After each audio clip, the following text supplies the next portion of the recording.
আসসালামু আলাইকুম বন্ধুরা, দেশে বিদেশে যে যেখান থেকে দেখছেন সবাইকে আমার রসনাশৈলী রান্নার চ্যানেলে স্বাগত। আজকে আপনাদের সাথে শেয়ার করব একদম ঘরোয়া উপাদান দিয়ে কোনো রকম ওভেন ছাড়াই কিভাবে দোকানের মতো স্বাদের পিৎজা তৈরি করবেন তার রেসিপি। চলুন দেখে নেওয়া যাক। প্রথমেই আমরা নিয়ে নিব 1 কাপ পরিমাণ দুধ। এরপর দুধের মধ্যে আমরা একটা লেবু নিয়ে 1 চামচ পরিমাণ লেবুর রস দেব, দিয়ে হালকা একটু নেড়ে নেব। এরপর নেব 1 কাপ পরিমাণ ময়দা, এটি একটি বড় বাটিতে ঢেলে নেব। এরপর এই ময়দার মধ্যে দিব সামান্য পরিমাণ লবণ, তারপর দিব 1.5 চামচ পরিমাণ চিনি।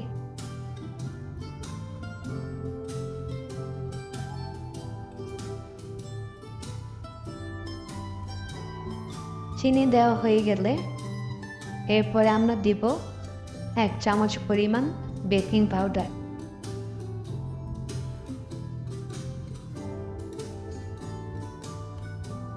বেকিং পাউডার দেওয়া হয়ে গেলে এরপর আমরা হাত দিয়ে উপকরণগুলোকে হালকা মিশিয়ে নেব।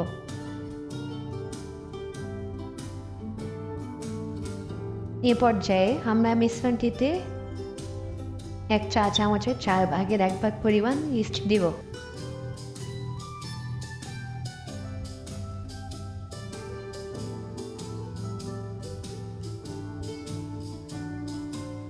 ইস্ট দেওয়ার পর হালকা একটু মেখে নেবেন যাতে সব দিকেই মিশ্রণের সব জায়গায় ইস্টে ছড়িয়ে যায়।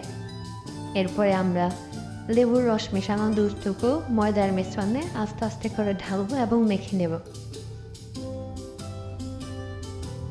ঢালার সময় খেয়াল রাখবেন অল্প অল্প করে ঢালতে হবে এবং ঢালার সময় হাত দিয়ে মাখাতে থাকবেন। এর ফলে মিশ্রণটি সুষমভাবে মিশবে, কোথাও কম কিংবা কোথাও বেশি হয়ে জমাট বেঁধে থাকবে না।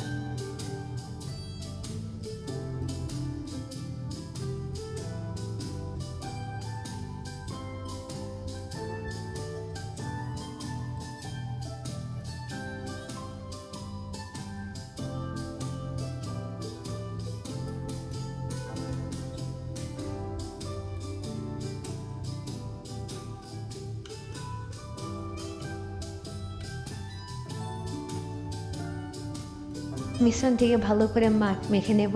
মাখার পর দেখবেন যে এরকম একটা ডো তৈরি হবে। এই পর্যায়ে আমরা হাতে সামান্য সয়াবিন তেল নিয়ে ডোটির চারিদিকে লাগিয়ে দিই।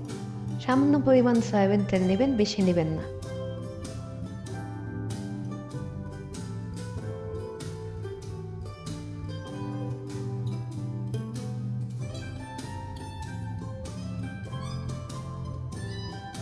সয়াবিন তেল লাগানো হয়ে গেলে একটি অ্যালুমিনিয়াম ফয়েল পেপার দিয়ে ডোটিকে ঢেকে 30 মিনিটের জন্য রেস্টে রেখে দেব। এখন একটি কড়াই চুলায় বসিয়ে এর মধ্যে দিয়ে দিব 2 চামচ পরিমাণ বাটার। বাটার দেওয়ার পর হালকা নেড়ে নেব যাতে বাটারটি গলে যায় এবং খেয়াল রাখতে হবে বাটারটি যেন গাঢ় বাদামি না হয়। এই পর্যায়ে বাটারের মধ্যে আধা কাপ পরিমাণ ময়দা দিয়ে দিব।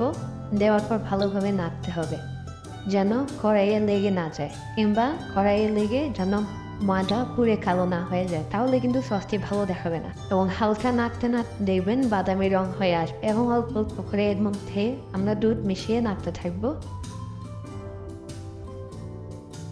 এবং নাড়তে নাড়তে মিশ্রণটি ঘন হয়ে আসবে। বেশি ঘন করা যাবে না, কারণ ঠান্ডা হলে এটি আরও শক্ত হয়ে যাবে, তখন ঠিক মতো পিৎজায় ব্যবহার করা যাবে না।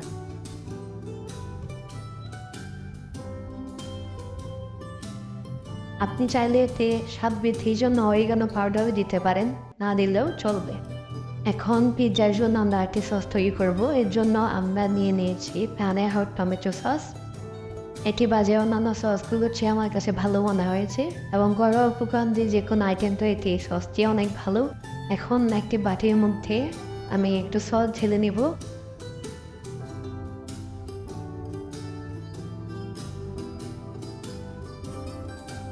দেখুন এতটুকু পরিমাণ নিলে হবে। এখন এই সসটির মধ্যে আমি দিয়ে দিব 1 চামচ পরিমাণ রসুন কুচি,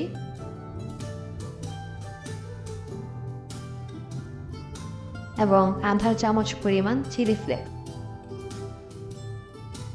এরপরে এটাকে মাখিয়ে নিলে হয়ে যাবে আমাদের দ্বিতীয় পিৎজা সসটি।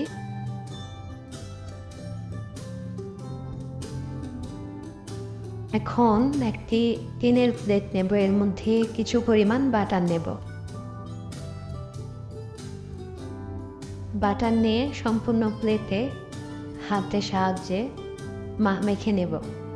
এমনভাবে মাখবেন যেন সম্পূর্ণ প্লেটের মধ্যে বাটারটি ছড়িয়ে যায় এবং একটি পাতলা আবরণ তৈরি করে।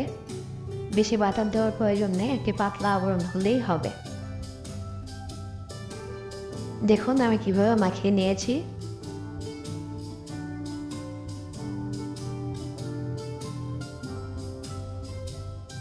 এখন এর মধ্যে রেস্টে রাখা পিৎজার ডোটিকে আমরা রাখবো। দেখুন পিৎজার ডোটি কত সুন্দর হয়ে ফুলে উঠেছে এবং কি সফট এবং স্টিকি হয়েছে। এবার ডোটিকে প্লেটের মধ্যে নেব এবং হাত দিয়ে চেপে চেপে পুরো প্লেটের মধ্যে ডোটিকে ছড়িয়ে দেব। হাত দিয়ে চেপে ছড়িয়ে দিলেই হবে। ডোটিকে রুটি বেলে বসানোর প্রয়োজন নেই। একদম সম্পূর্ণ প্লেটের মধ্যে ছড়িয়ে দিব।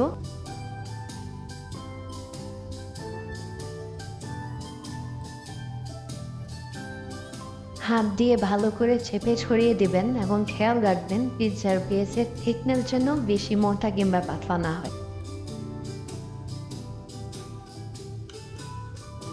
পিৎজার বেসের বর্ডারটি একটু উঁচু রাখবেন এবং মাঝ বরাবর একটু চেপে নিচু করে নেবেন, এতে সস এবং অন্যান্য উপকরণ ডেকোরেট করার সময় সুবিধা হবে। এই পর্যায়ে একটি কাঁটা চামচ দিয়ে মাঝের অংশটিতে ছিদ্র করে নেবেন। এইটা অনেক বেশি গুরুত্বপূর্ণ একটা বিষয়, কারণ আপনি যখন এই পিৎজাটি বেক করতে যাবেন যদি ছিদ্র না করেন তাহলে রুটিটি ফুলে নষ্ট হয়ে যাবে।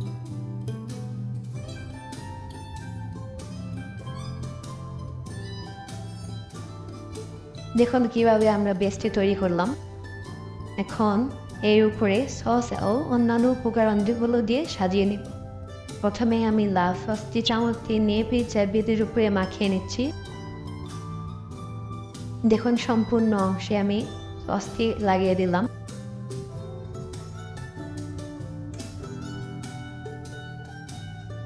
চামচের সাহায্যে সমস্ত জায়গায় ছড়িয়ে দিবেন। লাল সস দেওয়া হয়ে গেলে এবার দেব সাদা সসটি। সাদা সসটিও চামচের সাহায্যে নিয়ে পুরো পিৎজার বেসটির উপরে ছড়িয়ে দেবেন।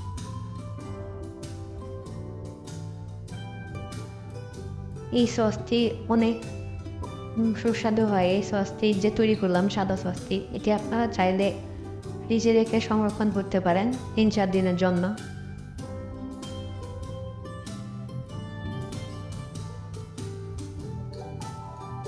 দেখুন আমি কীভাবে ছড়িয়ে দিচ্ছি সসটিকে একদম সম্পূর্ণ জায়গায়, কোনো জায়গায় বাদ রাখিনি। আপনারা এইভাবে ছড়িয়ে দেবেন। সম্পূর্ণ বেজের মধ্যে সস দুটিকে এভাবে দিবেন। দেখুন কীরকম হয়েছে।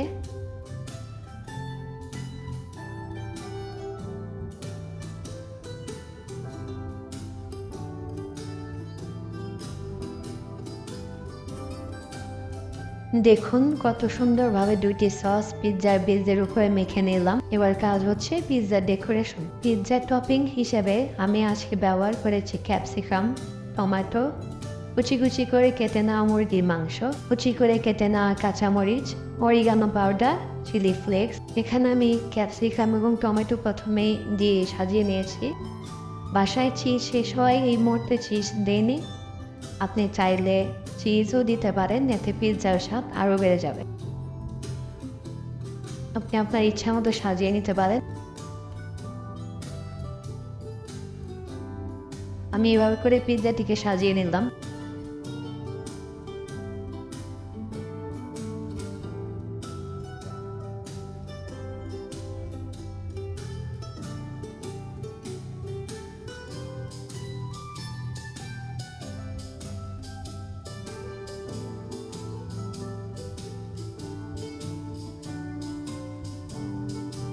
এর মাঝখানে জায়গাগুলোতে আমি পেঁয়াজ দিয়ে দিলাম।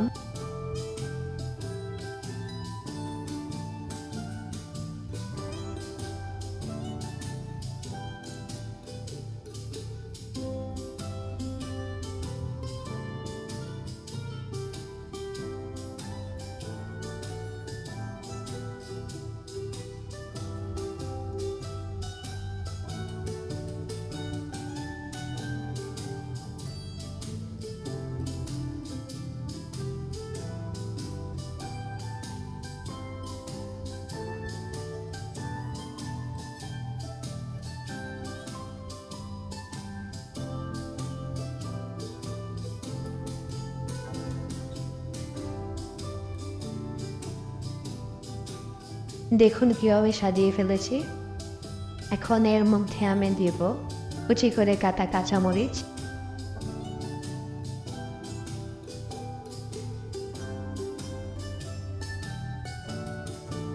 এখন দেব কুচি করে কেটে নেওয়া মাংসের টুকরো,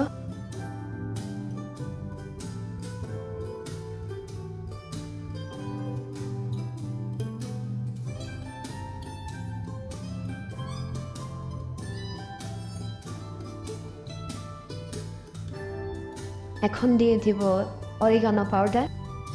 আপনাদের বাসায় অরিগানো পাউডার না থাকলে আপনারা এটি স্কিপ করতে পারেন।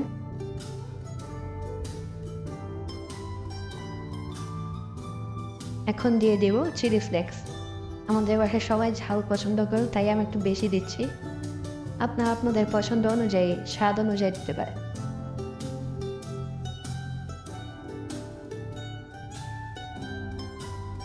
দুধের মধ্যে লেবু মিশিয়ে চিজ তৈরি করেছিলাম, সেটা একটু দিয়ে দিলাম।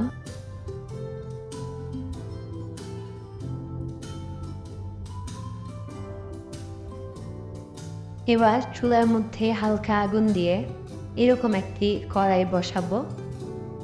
এর মধ্যে একটি স্টিলের বাটি উপর করে রাখবো। এই স্টিলের বাটির উপরেই আমাদের পিৎজার স্টিলের প্লেটটি পিৎজা সহ রেখে ঢেকে দিব এবং 35 মিনিট জালে রাখবো।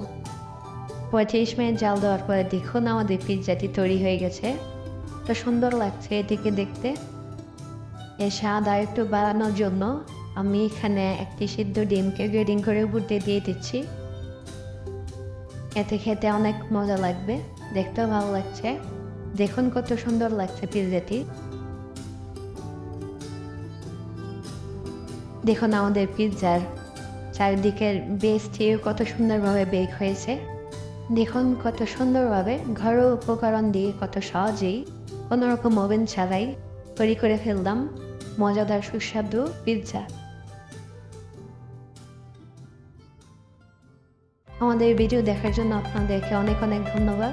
যদি আমাদের ভিডিও আপনাদের ভালো লেগে থাকে তাহলে অবশ্যই লাইক, কমেন্ট, শেয়ার এবং সাবস্ক্রাইব করে আমাদের পাশে থাকবেন। ধন্যবাদ সবাইকে।